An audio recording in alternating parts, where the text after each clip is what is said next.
ધારીના ખીચા ગામે ભવ્ય પ્રવેશદ્વાર અને ઈ-રિક્ષાનું લોકાર્પણ। ધારી તાલુકાના ખીચા ગામે ગામની શોભામાં વધારો કરનાર ભવ્ય પ્રવેશદ્વારનું લોકાર્પણ સ્વામિનારાયણ મંદિરના પૂજ્ય કોઠારી સ્વામીના વરદ હસ્તે કરવામાં આવ્યું હતું। ગામના વતન પ્રેમી દાતાશ્રીઓ જયસુખભાઈ કરકર અને જયંતિભાઈ કરકરે અંદાજે ₹8.11 લાખનું ઉદાર દાન આપતા ગ્રામ પંચાયત દ્વારા સરપંચ રઘુભાઈ કોટીલા અને પંચાયત ટીમના સહયોગથી ગેટનું નિર્માણ પૂર્ણ કરવામાં આવ્યું હતું। આ પ્રસંગે સ્વચ્છતા અભિયાન અંતર્ગત ગ્રામ પંચાયતને મળેલી ઈ-રિક્ષાનું પણ લોકાર્પણ કરવામાં આવ્યું। સરપંચ રઘુભાઈ કોટીલાએ જણાવ્યું હતું કે ગામને સ્વચ્છ અને કચરા મુક્ત રાખવાના હેતુથી હવે દરરોજ શેરી શેરી જઈ ઘરેથી કચરાનો નિયમિત સંગ્રહ કરવામાં આવશે। કાર્યક્રમમાં ગામના આગેવાનો, ગ્રામજનો, મહાનુભાવો મોટી સંખ્યામાં ઉપસ્થિત રહી દાતાશ્રીઓ અને ગ્રામ પંચાયતના પ્રયાસોને બિરદાવ્યા।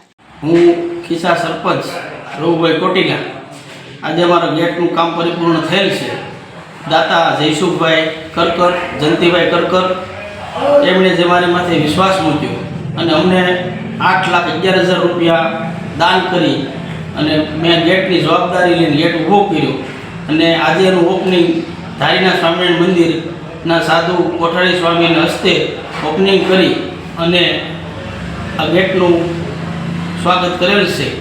અને હું જયસુખભાઈ અને જયંતિભાઈ જે મારી ઉપર વિશ્વાસ મૂક્યો છે એનો હું ખૂબ ખૂબ આભાર માનું છું।